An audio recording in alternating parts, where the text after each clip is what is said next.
ዋላችሁ የሐናንያ ቤተሰቦች።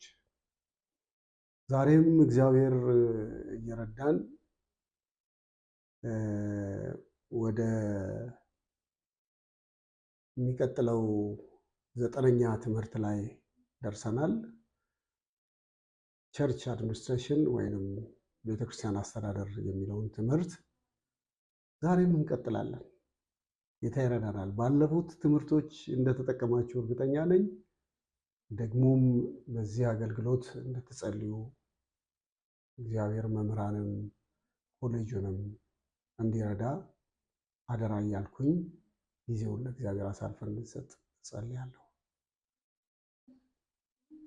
በክብር ለዘላለም የምትኖር ቅዱስ እግዚአብሔር ሆይ ዛሬም አንተ በዙፋን ላይ ነው ያለው።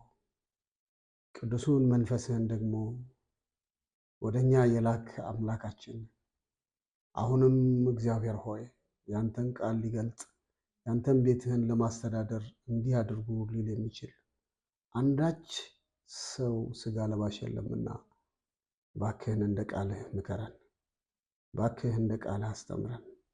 ቀሪው ዘመናችን አንተ የወደድከው እንዲሆን የምንማረው ደግሞ ፈጽሞ የመንግስትህን ወንጌል ለማስፋት እግዚአብሔርን ለመመስከር፣ ለማስተማር፣ ለመምከር፣ ለመገሰጽ እንዲረዳን ይህን ትምህርት ባርክልን።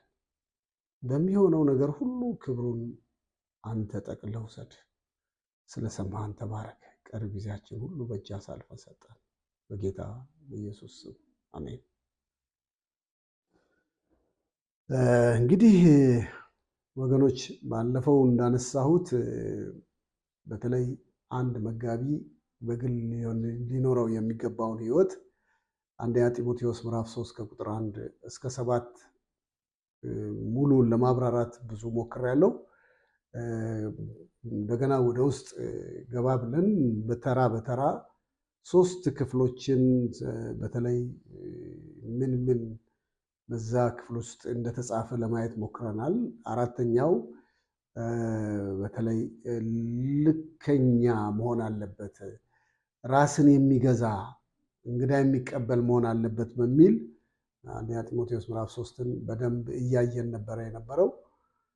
በአምስተኛ ደረጃ ደግሞ ደግሜ የማነሳው አሁንም ቢሆን ማስተማር ካልቻለ መጋቢ የሚለውም ቃል በጣም ከባድ ነው። ስለዚህ መጋቢ ደግሞ ተብሎ የምትባሉት በቤተ ክርስቲያን ኦርዴን የሆናችሁ ብቻ አይደላችሁ። ዩኒት ሊደሮች፣ በጣም ትንንሽ ግሩፕ የምትመሩ ቁልፍ የሆኑ ቦታዎች ላይ እግዚአብሔር አደራ የሰጣችሁ መጋቢዎች ናቸው። ስለዚህ ለመማር ፈቃዳችሁን የሰጣችሁ መሆን አለባችሁ። ለማስተማር ራሳችሁን ስታዘጋጁ ማስተማር የምትችሉ መሆናችሁ እስኪረጋገጥ ድረስ ራሳችሁን አፕዴት እንድታደርጉ ራሳችሁን ከዘመኑ ጋር የእግዚአብሔርን ቃል ውስጣችሁ አስገብታችሁ ዘመኑን የምታዩበት መነጽር እንዲኖራችሁ ያስፈልጋል። በስድስተኛ ደረጃ ደግሞ ያየነው ለስካር የተሰጡ መሆን የለባቸው። በስውርም ይሁን በግልጽ እንደዚህ አይነት ነገሮችን ነፍሳችንን የምትጎትት ካለን እንዲጸለይ፣ በተለይ መቃብር የሚሆን ሰው የእግዚአብሔር ሰው ተፈልጎ ይህን ጉዳይ አማክራችሁ ካውንስል እንድትደረጉ በእግዚአብሔር ፊት እንድትጸልዩ ከዚህ ነገር እንድትላቀቁ ያስፈልጋል።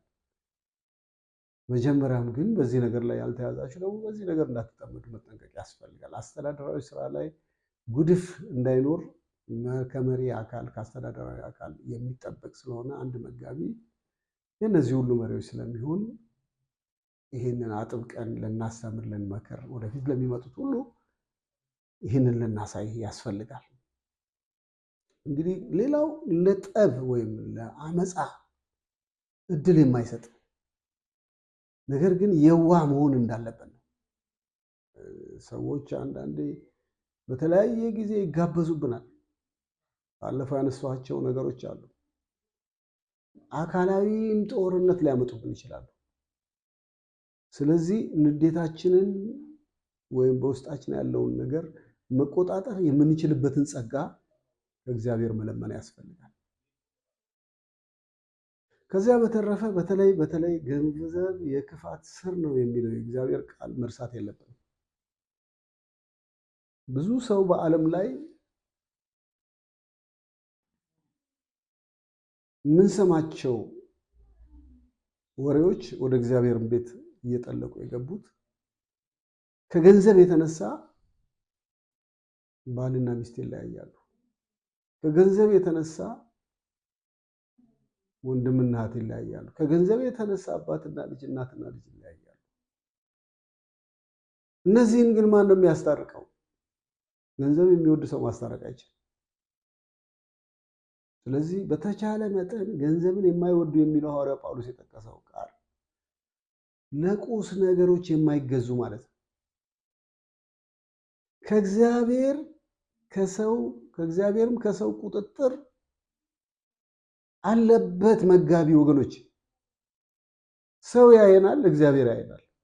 ኃላፊነት ላይ መሪነት ላይ ከተቀመጥን በዚህ ነገር ታስረን እንዳንቀመጥ ከባድ ነው። ይህን ነው የሚመክረው ጳውሎስ።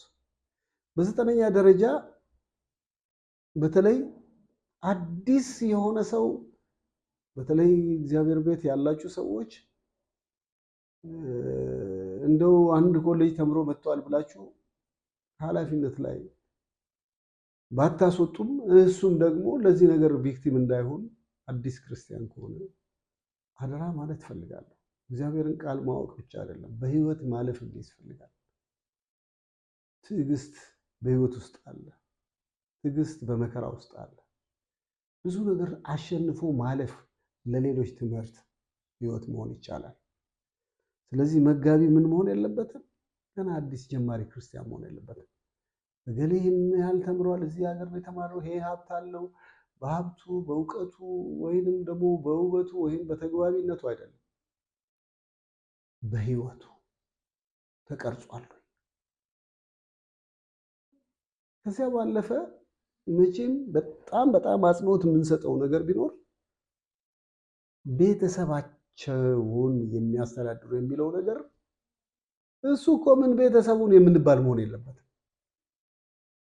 ብዙ ጊዜ ሰባኪዎች እንደሚናገሩት ሰባኪው አንድ ላለ ሁለት ላለው ለአንድ ይስጥ ብሎ ሲል ሚስት ሰምታ ቤት ያለው ቁም ሳጥን አውጥታ ስትሰጥ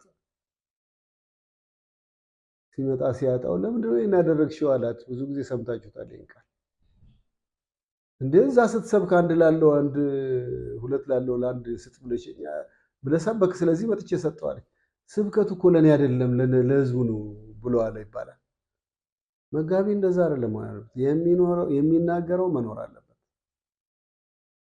ስለዚህ በተቻለ መጠን ቤታችንን ስንመራ ቤተሰቦቻችን የኛን እውነት፣ ቤተሰቦቻችንን የኛን ባህሪ፣ ቤተሰቦቻችን ሁል ጊዜ የተናገርነውን የምንኖር መሆናቸውን ካወቁ አካባቢው ካወቀን ቤተክርስቲያንን ለመምራት አቅም አለ ማለት ነው። በአባትና በእናታቸው ላይ እምነት እንዲኖራቸው የሚናገሩት ነገር በእግዚአብሔር ቁጥጥር ስር ያልሆኑ ሰዎች መጋቢ ሆነው እንዴት አድርገው ቤተክርስቲያን ይመራሉ? ይህን ነበረ ባለፈው ስናይ ነበረው። የሐዋርያት ሥራ ምዕራፍ 6 ቁጥር 3 ላይ በተለይ በህዝቡ መካከል ሁከት ሲነሳ በዲያስፖራውና በዛ ከተማ በኢየሩሳሌም ባሉት መካከል ልዩነት፣ የምግብም የመስተንግዶም ልዩነት ሲፈጠር ምንድነው ሐዋርያው ጴጥሮስ ያሉት? በዚህ ላይ በመልካም የተመሰከረላቸው መንፈስ ቅዱስና ጥበብ የሞላባቸውን። እንግዲህ ይሄ አንድ የቤተ ክርስቲያን መሪ በደቀ መዛሙርቱን ሊረዳ የሚችል መልካም ስም ያለው ሰው መሆን አለበት። ህዝቡን ለማስተዳደር የሚችል ሰው መሆን አለበት። መጀመሪያ ጥበብና መንፈስ ቅዱስ ያልሞላበት ሰው መሪ ሊሆን እንዴት ይችላል? ምክንያቱም የሚመራውን ያልያዘ እንዴት መሪ ይሆናል? መሪው እኮ ቅዱስ የእግዚአብሔር መንፈስ ነው። የተመሰከረለት ሰው በሰዎች ሲባል በቤተሰቡ፣ በቅዱሳን፣ በውጭ ባሉ ሰዎች እንኳን የተመሰከረለት ሰው ሊሆን ይገባል። እንግዲህ መጋቢው በመንፈሳዊ ብስለትና የመምራት ችሎታ በደንብ እንዳለው መታወቅ አለበት። አሁንም በእግዚአብሔር አደራ የተሰጣችሁ ኃላፊነት ላይ ያላችሁ አሁንም ያንን ቦታ እግዚአብሔር ስለሰጣችሁ እግዚአብሔርን አመስግኑ። ነገር ግን በተለይ በውጭ ምስክርነታችን በመልካም እንዲሆን መንፈስ ቅዱስንና ጥበብ የሞላብን እንዲሆን ዕለት ዕለት በእግዚአብሔር ቃልና በጸሎት መንፈስ ቅዱስን በመናፈቅ የምንተጋ እንድንሆን እግዚአብሔር ይርዳችሁ። እንግዲህ በአጠቃላይ መጋቢው ምን መሆን አለበት? በመንፈሳዊ ብስለትና በሌሎች ምስክርነት ያለው ሆኖ የመብራት ችሎታ ደግሞ በቂ መሆኑ መታወቅ አለበት ማለት ነው። በመልካም ስም ከመልካም ሽቶ ይበልጣል አይደለም የሚለው ምሳሌ ላይ። በመንፈስ ቅዱስ የተሞላ መሪ ሁልጊዜ መንፈስ ቅዱስን የሚያዳምጥ ነው። ኢያሱ ምዕራፍ 1 ላይ እኮ መጀመሪያ ኢያሱ ከሞተ በኋላ ምንድን ነው ያደረገው? እስራኤል እግዚአብሔር ሆይ ማን ይቅደም ብሎ ነው የጠየቀው። ይሁዳ ይቅደም አላቸው። ድል አደረጉ። ልክ እንደዚህ እግዚአብሔርን የሚጠይቅ በድል ጎዳና ለመራመድ የሚፈልግ ሰው እግዚአብሔርን የሚጠይቅ ሰው መሆን አለበት። የመንፈስ ፍሬዎቹ በሕይወቱ የሚገለጡ መሆን አለበት። መጋቢው እንግዲህ በአጠቃላይ በጥበብ የተሞላ መሆን አለበት ማለት ነው። እንግዲህ በእርግጥ የአንድ ሰው የማሰብ ችሎታን የሚያመለክት እንደው አጠቃላይ ነገሩ ነው ማለት አይደለም። መጋቢው ምን መሆን አለበት? በጸሎት ሕይወቱና ቅዱሳት መጽሐፍትን በመመገብ የእግዚአብሔርን ድምፅ አዘውትሮ የሚያዳምጥ ሰው ማለት ነው። የሚመካ የሚመራው ሰው ብቻ ሳይሆን አንድ ቅዱስ የእግዚአብሔር ሰው ሁልጊዜ የሚሄድበት መንገድ እንደዛ ነው።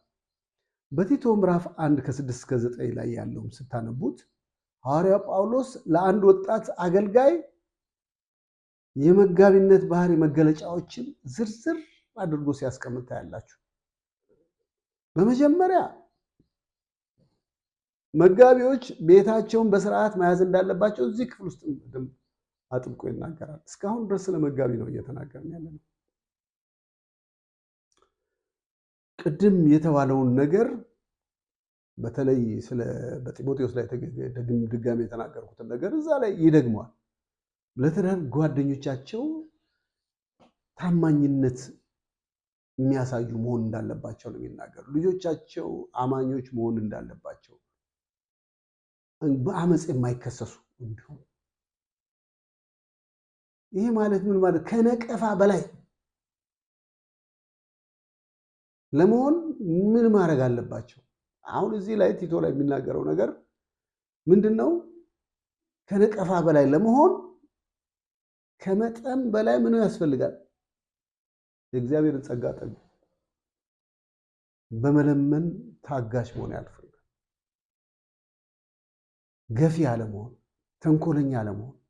ምዕራፍ 1 ቁጥር 7 ስትመለከቱ እንደዚህ ነው የሚናገረው። ግልፍተኛ በቃ ዘራፍ የማይል ሰው መሆን። ቀደም የመጠጡን ጉዳይ እንዳለ ሆኖ ለጸብ የማይገን ሁልጊዜ ጸብ የሚፈለፍል መሆን አለበት። የፎልት ፋይንደር በቃ ሰዎችን ለመበደል፣ ሰዎችን ለመግጨት፣ ሰዎችን ለመኮንን የማይንቀሳቀስ መሆን አለበት። ሐቀኝነት ወይም እውነተኝነትን አለማጣት። በተለይ ጳውሎስ ለወጣት አገልጋዮች ለጢሞቴዎስ እና ለቲቶ ይህን ምክር ሲመዝ ረዥም ዘመን ስራ እንዳላቸው ስለሚያውቅ ነው። በተለይ በወጣትነት ይሄ ንሸት የሚያደርጉ ነገሮች፣ ለቁጣ የሚያነሳሱ ነገሮች አሉ። ከቁጣ እንዲርቁ ደጋግሞ ነው የነገራቸው። እንግዲህ መጋቢ የሆናችሁ ይህም ጥሪ ያለብን የምትሉ በመጋቢ ውስጥ ተገቢ ያልሆነ ቁጣ አገልግሎት ስለሚያበላሽ ልንጠነቀቅ ይገባል ማለት ነው። እንግዲህ መጋቢው ሊናደድ ይችላል እንደ ማንኛውም ሰው። ነገር ግን በኃጢአት በቁጣችን ውስጥ ፀሐይ እንዳይገባ መጠንቀቅ ነው። መናደድ እኮ ኃጢአት አይደለም። ኤፌሶን ምዕራፍ 4 ቁጥር 26 ላይ መመልከት ይቻላል። በመጋቢው ልብ ውስጥ የሚኖረው ቁጣ ወደ ምን መሄድ አለበት? ወደ መራራነት መሄድ አለበት ወደሚለው አቅጣጫ እንዳንሄድ መጠንቀቅ ያስፈልጋል። ምክንያቱም ቁጣ ወደ መራራነት ሲለወጥ የሚያመጣው ነገር አለ፣ በራስን በምዕመኑ በምንመራው ሕዝብ ላይ። ስለዚህ ይህ እንዳይለወጥ በጣም መጠንቀቅ ያስፈልጋል። ቁጣችን ውስጥ ፀሐይ እንዳይገባ መጠንቀቅ ያስፈልጋል። ተቆጪ ሁልጊዜ ግልፍተኛ ከሆንን ከጊዜ በኋላ ጉባኤው ራሱ ስብከቶቻችን ላይሰማን ይችላል። ጉባኤው ራሱ የሚቆጣን ሊሆን ይችላል። ውሎ አድሮ ይሄ ቁጣ አገልጋዩን ከኃላፊነት ሊያባረረውም ይችላል። ይሄ ኮምፐልሲቭ መሆን በጣም አደገኛ ነው። እኔ ያልኩት ካልሆነ የሚል ነገር ነው አብዛኛውን ጊዜ ጠብ ውስጥ የሚያመጣው። ከኔ በላይ ማንም የለም፣ ከአንተ በላይ እግዚአብሔር አለ፣ ከአንተ ጎን ደግሞ ወገኖች አሉ። እንግዲህ ከላይ የዘረዘርናቸው እነዚህ አሉታዊ ባህሪያትን አንድ መጋቢ ማስወገድ አለበት ብለን ስንል እዚሁ ቲቶ ላይ ምዕራፍ 1 ከቁጥር 8 ጀምሮ ስንመለከት ልክ ጢሞቴዎስ ላይ የተገለጠውን ነገር አንደኛ ጢሞቴዎስ ምዕራፍ 3 ላይ የተገለጠውን ነገር ሲደግሞ ታያላችሁ።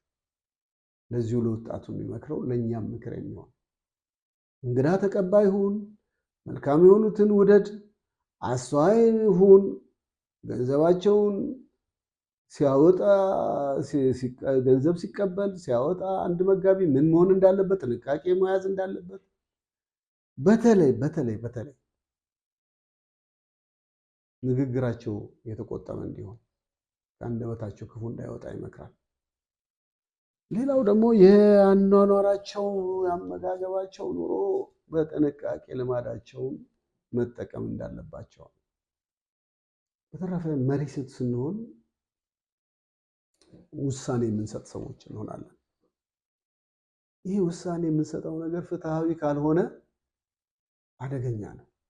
ወገናዊ ከሆነ የገሌ የኔ ዘር ነው፣ የገሌ የኔ ጓደኛ ነው፣ የገሌ የኔ የስጋ ዘመድ ነው፣ እነዚህ ነገሮች እዛ ውስጥ ከገቡ ኒፖታይዝ ካደረግ ነው፣ በፌቨሪዝም ከተጠቀም እንደገና ደግሞ ራሲዝም ከገባ አደገኛ ነው። ስለዚህ ፍትሃዊ መሆን ያቅተናል። ሁልጊዜ አንድ መሪ ቁጥር 1:8 ላይ እንደምናየው በሰዎች ፊት ብቻ አይደለም። በጣም ከባዱ ልንገራችሁ ወገኖች፣ በሰዎች ፊት ኢሚቴት አድርገን ሰዎችን አታለን ቅዱስ መስለን ልናልፍ ይችላል። ግን እግዚአብሔር ሲያየን ምን አይነት ሰዎች ነን እንደ መጋቢዎች። ስለዚህ ይሄን በጣም ጥንቃቄ ልናደርግ። በእግዚአብሔር ፊት ነው ቅድስናችን የሚቀርበው፣ ቀጥሎ ነው ሁለተኛ በሰዎች ፊት። ስለዚህ ለዚህ ሁሉ ምን እንደሚረዳን ይናገራል። እዚሁ አሁን ራስን መግዛት አለበት አንድ መጋቢ መሪ ከሆነ እግዚአብሔር እንዲመራው ሁልጊዜ የእግዚአብሔርን ጸጋ የሚለምን መሆን አለበት። ከዛ ውጪ የትኛው ንፋስ ሲመጣ አንድ መጋቢ ይዞት የሚሄድ መሆን የለበትም። ለስህተት አስተምሮ የማይበገር ሁልጊዜ ዝግጁ የሆነና ምዕመኑን እንትኖቹን በጎቹን የሚጠብቅ የሚከላከል መሆን አለበት። ቁጥር 1 ምዕራፍ 1 ቁጥር 9 እኮ ይህንን ነው የሚናገረው። መጋቢዎች መንጋቸውን ለመጠበቅ በመጀመሪያ ፈቃደኞች መሆን አለባቸው። መስዋዕትነት መክፈል ነው አይደለም? ከፊት መሆን፣ መምራት፣ አደጋ ሲመጣ ራስን አሳልፎ መስጠት፣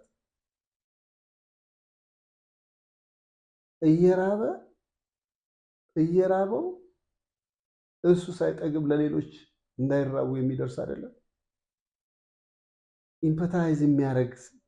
ሲምፐታይዝ የሚያደርግ ሳይሆን ከንፈር የሚመጥ ሳይሆን ኢምፐታይዝ የሚያደርግ የሌሎችን ችግር ወደ ውስጥ የሚያስገባ ግድ ለሌሎች የሚለው መሆን አለበት መጋቢ። እግዚአብሔር ለሌሎች ግድ የማይለውን ሰው ፈጽሞ እረኛ እንዲሆን አይፈልግም። እረኛ በጣም ብዙ መጋቢዎች ለመንጋቸው እረኞች ለመሆን ፈቃደኞች አይደሉም ተብሎ ነው ብዙ መጽሐፍ ላይ ሳነብ ማያል። በጣት የሚያሳዝነው አንዳንድ ቦታዎች ሌሎችም ሀገሮች ጭምር በጠዋት ተነስተው ስራቸውን ያከናውናሉ። ግን ስራቸውን የሚያከናውኑት ለራሳቸው ብለው ከሆነ ህዝቡን ምን አገለግላለሁ እግዚአብሔርስ ምን አለኝ ብለው ካልሆነ ጥሩ እረኛ ብሆን ማለት በጎቹ እሱን እንዲያገለግሉ ሳይሆን እሱ ከፊታቸው ነው እንዲመራቸው።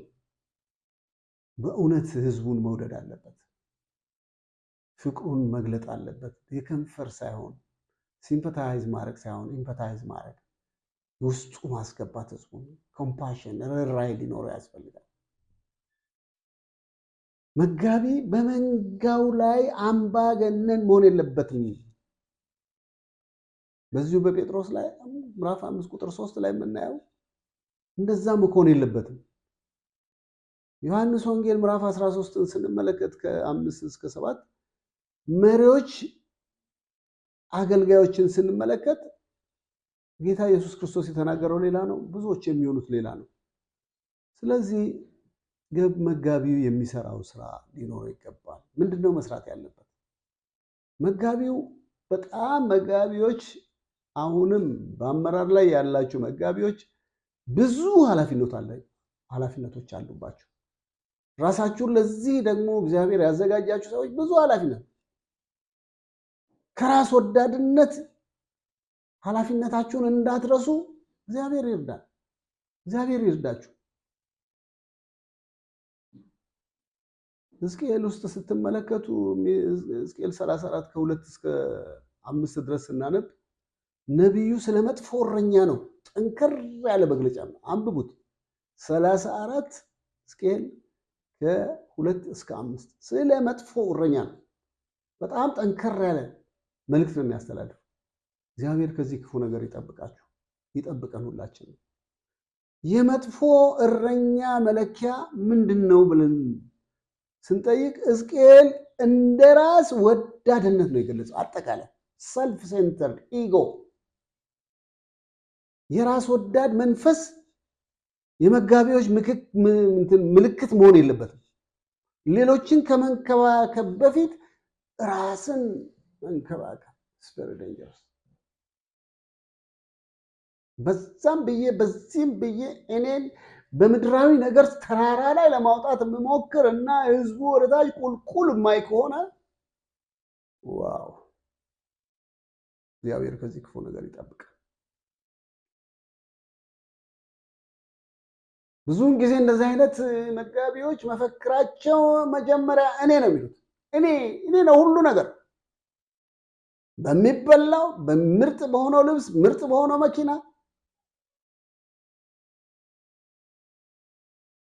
እኔ መሪ ስለሆን ከሁሉ ሰው የተሻለ ነገር ለእኔ ይገባኛል። ዋው! አደራ። ኢየሱስ አንድ ቀንም ብሎ አያውቅም ቤትህ የት ነው ልከተልህ ለመምጣት ፈልጋለሁ ሲሉት ለወፎች ማደሪያ ሲኖራቸው የሰው ልጅ ማደሪያ እንኳን የለውም ብሎ ነው የተናገረው ጌታ። እኔ መጋቢዎች እንድትወድቁ አይደለም፣ እንድትደዩ አይደለም፣ መኖሪያ እንድታጡ አይደለም፣ ግን እንደ እግዚአብሔር ቃል ለኔ ይገባኛል የሚለውን ነገር የሚገባንን የሚያውቅልን እርሱ ጀሆቫ ጃይራ ለኛ የሚያስፈልገን ይሰጣል። እኛ ፈልገን ነጥቀን የምናመጣው ነገር መርገም ስለሚሆን፣ ስለዚህ መጋቢዎች የሌሎች የሚኖሩ ህዝቡን ወደ ክርስቶስ በእነሱ ውስጥ እያየ እንዲመጣ የሚያደርጉ ከፊት ለፊት የሚመጣ መከራም ችግርም መከራን ወርደው ራሳቸውን ለዚህ አሳልፈው የሚሰጡ። በተለይ ሕዝቅኤል የሚለውን ስትቀድም ያልኩ 34 ስታነብ በጣም ያስደነግጣል። መንጋውን ቸል የሚሉ ህዝቡን የሚበዘብዙ ከእግዚአብሔር ይልቅ ራሳቸው እግዚአብሔር አድርገው የሚመለከቱ። ከዚህ በተቃራኒ ግን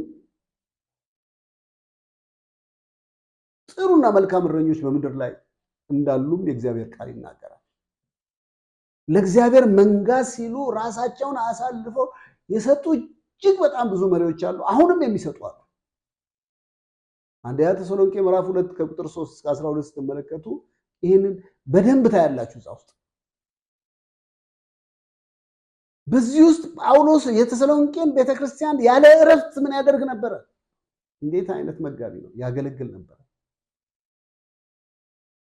በተለይ ምን ይላል እዛ ውስጥ? ለማንም ሸክም ላለመሆን ሌት ተቀን ምን ያደርግ ነበር? እየሰራ ብዙ ድካምና ችግር ይገጥመው ነበር። ለማንም ሸክም ላለመሆን በጣም የሚገርም ነገር፣ ሌት ተቀን እየሰራ በብዙ ድካምና ችግር ውስጥ ጳውሎስ ሌሎችን ያስቀድማል። የጥሩ እረኛ ምሳሌ ነው ጳውሎስ።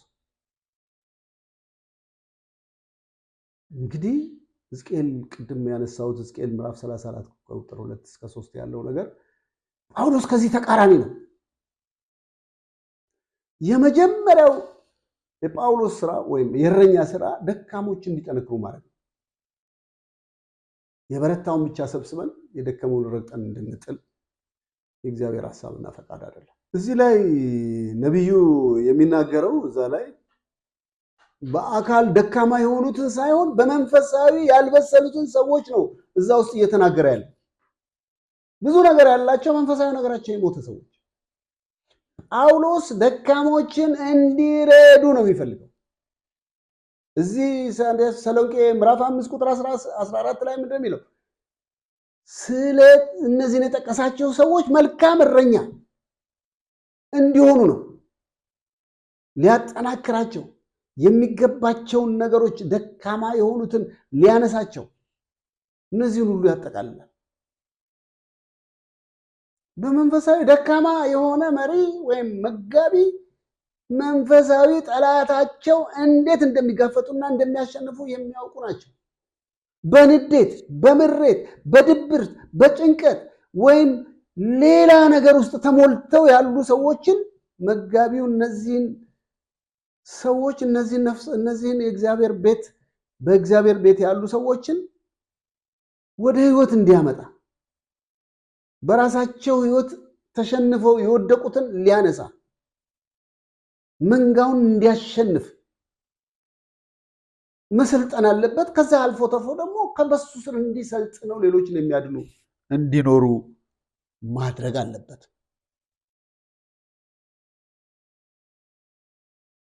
በዚህ ላይ ብዙ ጊዜ የጾታ ድካሞች ወይም ፍትወት፣ በተለይ እነዚህ ፖርኖግራፊዎች፣ ከዝሙት ጋር የተያዙ ነገሮች ከዚህ ነገር እንዲታቀብ ወጣቱ መጋቢዎች ራሳቸው ከዚህ ስህተት እንዲቆጠሩ። በጣም የሚገርመው በጣም አውቶማቲክ ነው። ፍራክሽን ኦፍ ሰከንድ ውስጣችን ከገባ አይወጣም። መጋቢው እንደዚህ አይነት ነገሮችን እንዲቆም መከላከል ይችላል፣ ግን መጀመሪያ እሱ ከዚህ ነገር ማውጣት አለበት።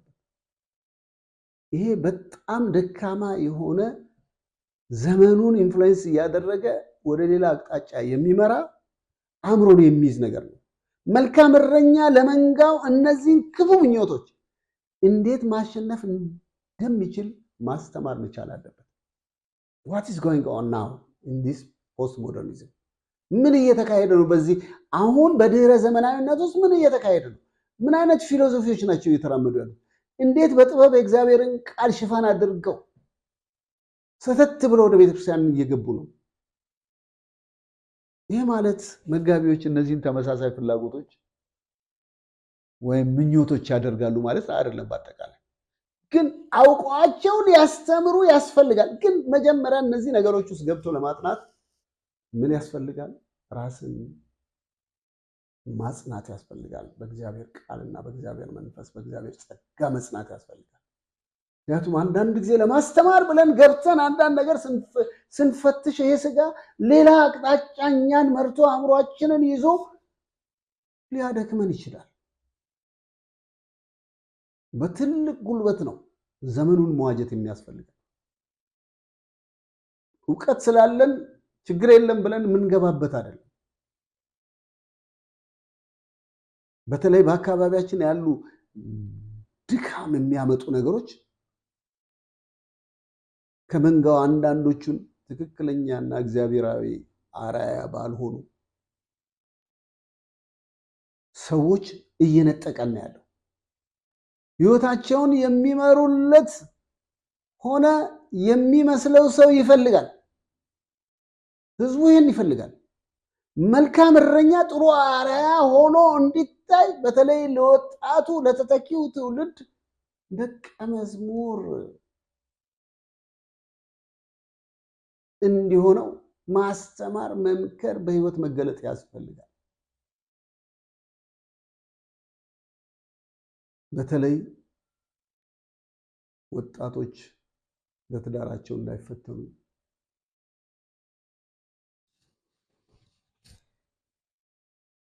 በነገራችን ላይ መጨከን ያስፈልጋል። እኔ አንዳንድ ቦታ ላይ ካገቡ በኋላ ሰዎች እግዚአብሔር ረድቶኝ 3 ወር 4 ወር ቤታቸው ማታ ማታ ከባለቤቴ ጋር እጅ ያስተማርኩበት ጊዜ አለ። እኔ ቤተክርስቲያን ጠይቄ አይደለም ያደረኩት። ልጆች አሉኝ። እግዚአብሔር ስንቅ ያስቀምጣል። ጊዜያችንን በተለይ ኃላፊነት ላይ ስንቀመጥ በከንቱ ቦታ እንዳይበላብን፣ ጠላት እንዳይበላብን፣ ቁጭ ብለን ማኪያቶ ስንጠጣ ጊዜ እንዳያልፍ እግዚአብሔር ይርዳል። እንግዲህ መጋቢዎች በጉባኤያቸው ያለውን ትዳርም ሆነ ማህበረሰብም ሆነ ሌሎችን የሚያጠነክር ትምህርት ለመስጠት ራሳቸው ምን ሆነ አለባቸው? መሰጠት አለባቸው።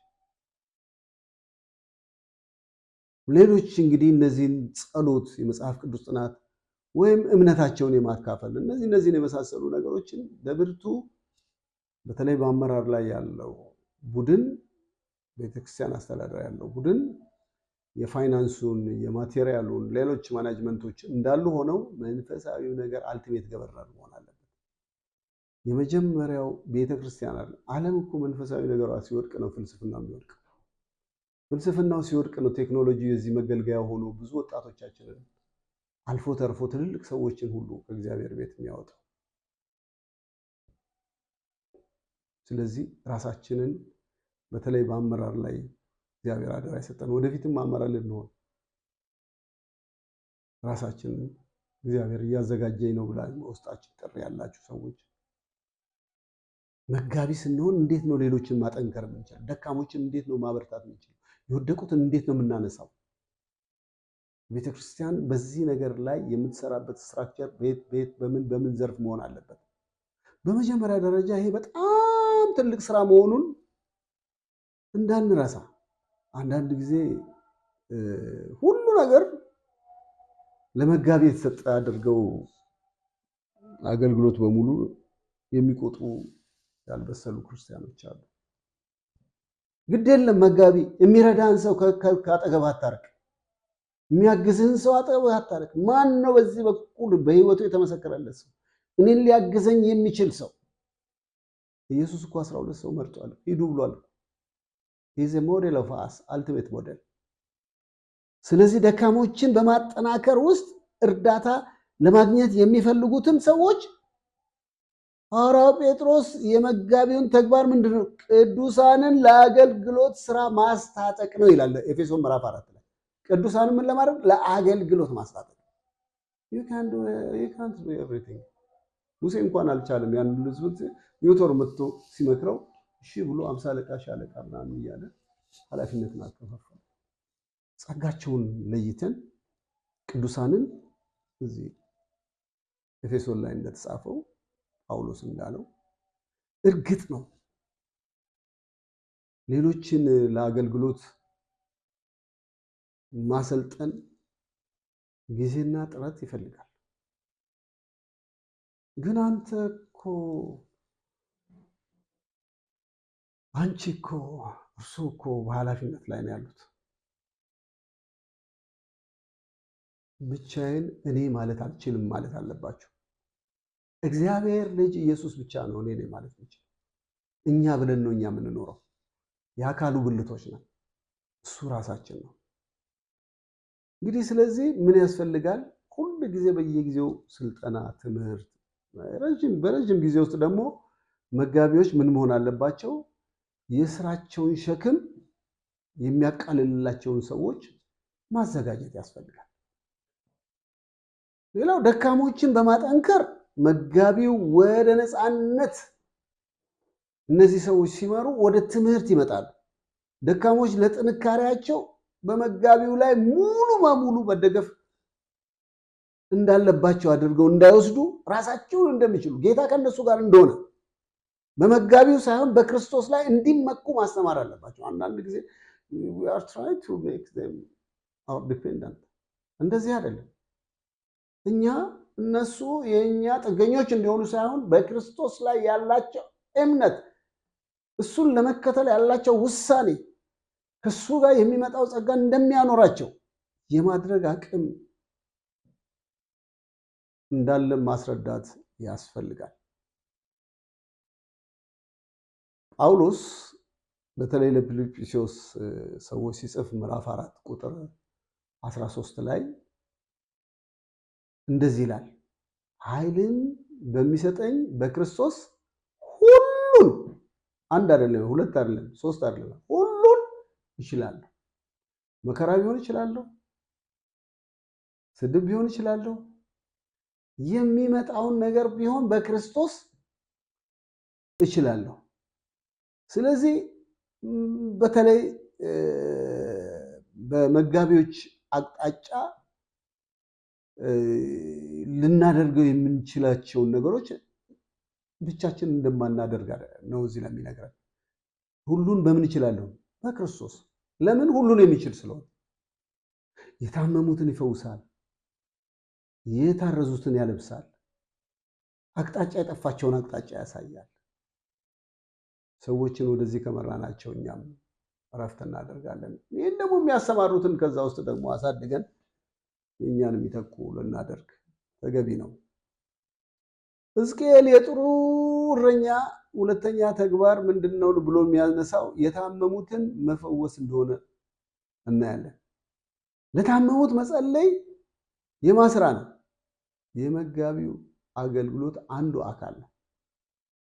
ማንም ይጸልየው፣ እሱ የየራሱ ክፍል አለው፣ እሱም ይጸልያል። ማቴዎስ 10:8 ላይ ምን ይል ነበር? ጌታ ኢየሱስ ክርስቶስ የታመሙትን ፈውሱ ብሎ ትእዛዝ እኮ ነው የሰጠው። የታመሙትን ፈውሱ ሲያሰማር እንደውም ምንባቡ ምንድነው? ድውዮችን ፈውሱ፣ ለምጻሞችን አንጹ፣ ሙታንን አስነሱ፣ አጋንንትን አውጡ፣ በከንቱ ተቀበላችሁ በከንቱ ስጡ። ሃሌሉያ። በኃላፊነት ቤተክርስቲያን የምትመሩ ሰዎች የተቀበልነው ነገር በከንቱ ነው የተቀበልነው። የተቀበልነው ያለ ምክንያት ነው። የተቀበልነው ያለ ምንም አይነት ኤፈርት ነው የተቀበልነው። መልሰን ስንሰጥ አሁን ያልኩትን ማቴዎስ 10 ላይ የተቀመጠው የታመሙትን መፈወስ፣ ድዌዎችን፣ ለምጻሞችን፣ ሙታንን፣ አጋንንትን ስናስወጣ ይህንን በየትኛውም ዓለም አቀፍ የታወቀ ዩኒቨርሲቲ ገብተን አይደለም የተማርነው። እርሱ መድኃኒዓለም የሰጠን ነው። ስለዚህ በከንቱ የተቀበልነውን እንዲሁ በከንቱ መስጠት ያስፈልጋል። ስለዚህ የመፈወስ ውስጣዊ ኃይል ለሌላቸው እኛ ጋር ደግሞ ያለውን ውስጣዊ ኃይል መጠቀም የፈውስ አገልግሎት የሰጠው መንፈስ ቅዱስ በእኛ ውስጥ ስላለ ይህንንም መጋቢዎች በደንብ አትኩረን ልንሰራበት ያስፈልጋል። ስለዚህ በኃይልና በድፍረት ለታመሙ ሰዎች መጸለይ መጋቢዎች ምን ይችላሉ? አንዳንድ ሰዎች ልዩ የመንፈስ ስጦታ እንዳላቸው ምንም አንደኛ ቆሮንቶስ ምዕራፍ 12 ላይ ቁጥር 9 ላይ የምናየው ነገር አለ። እግዚአብሔር ግን በያዕቆብ ላይ የተጻፈው እንዲህ ይላል፣ ከእናንተ ይላል ያዕቆብ ምዕራፍ 5 ቁጥር 14 እስከ 15 ከእናንተ የታመመ ማንም ቢኖር የቤተ ክርስቲያን ሽማግሌዎች፣ እንግዲህ እዚህ ውስጥ መጋቢዎች አሉ፣ መሪዎች አሉ፣ ወደ እርሱ ይጥራ፣ በጌታም ስም ዘይት ቀብተው ይጸልዩለት። በእምነት የሚጸልይ ጸሎት ድውዩን ያድነዋል፣ ጌታም ያስነሳዋል። ስለዚህ አይ ሌላ አለ፣ ነብይ ነው፣ ሌላ የጸሎት አገልግሎት ነው፣ እንዲህ ብለን አመራር ላይ የተቀመጥን ሰዎች ይጥራ ነው የሚለው። በተጠራንበት ዘይት ጸልየን ፈዋሹ መንፈስ ቅዱስ ነው። ስለዚህ አሁን ያዕቆብ ምዕራፍ 5 ቁጥር 14 ላይ ምን ይላል? ከእናንተ የታመመ ማንም ቢኖር የቤተ ክርስቲያን ሽማግሌዎች ምን ያደርግ ነው ያለው? ወደ እርሱ ይጥራ፣ በጌታም ስም ምን ያደርጉለታል? ዘይት ቀብተው ይጸልዩለታል። የእምነት ጸሎት ምኑን ያድነዋል? ድውዩን ያድነዋል፣ ጌታም ያስነሳዋል። በጣም የሚገርመኝ እዚህ ቃል ውስጥ ኃጢአትም ሰርቶ እንደሆነ ይሰረይለታል። እዛ እኮ ልሳን እናስገባዋለን። አቤት እግዚአብሔር እንዴት እንደሚሰማችሁ እናንተ በቤተ ክርስቲያን የምታስተዳድሩ የምትመሩ ሰዎች። እርስ በርሳችሁ ደግሞ ምን ይላል? በኃጢአታችሁ ተናዘዙ ይልና ትፈወሱም ዘንድ እርስ በርሳችሁ ጸልዩ። የጽድቅ ሰው ጸሎት ውጤታማ ነው፣ ብዙ ኃይል ታደርጋለች ይላል ምዕራፍ 5 ቁጥር 16። እንደውም ወረድ ይልና ኤልያስ እንደማን ነበረ ይላል? እንደኛ ያለ ሰው ነበረ። እናም ዝናብ እንዳይዘንብ አጥብቆ ጸለየ። በምድርም ላይ 3 ዓመት ከ6 ወር አልዘነበም። ደግሞም ጸለየ፣ ዝናቡ ሰማዩ ዝናብ ሰጠ፣ ምድርም ፍሬዋን ሰጠች። አቤት እግዚአብሔር! ሃሌሉያ! የተሰጠን ኃላፊነት ከባድ ነው። ይህን ደግሞ በጽናት እንድንወጣ እግዚአብሔር ይርዳል። የዛሬውን ትምህርታችንን በዚህ ያቆምና የሚቀጥለውን የመጨረሻውን 10ኛውን ትምህርታችንን በሚቀጥለው ፕሮግራም እስከምንገናኝ ድረስ እግዚአብሔር ይጠብቃችሁ። እግዚአብሔር በነገር ሁሉ ማስተዋልን ይስጣችሁ። እግዚአብሔር በዚህ ትምህርት ውስጣችሁን ያገኛችሁ። የተሰጣችሁን አደራ እንድትወጡ የእግዚአብሔር ጸጋ ይብዛላችሁ። እንጸልያለን። እግዚአብሔር ሆይ ባሪያህን ረዳህ፣ ወገኖችንም ስለምትረዳ አመሰግናለሁ። ከዚህ በኋላ ያለን ጊዜና ሰዓት ደግሞ ፈጽሞ ለክብር ይሆን ዘንድ ለአንተ አሳልፌ የሰጠሁ ሁሉ ሲሆን ለአንተ ክብር ይሁን፣ በጌታ በኢየሱስ ስም አሜን።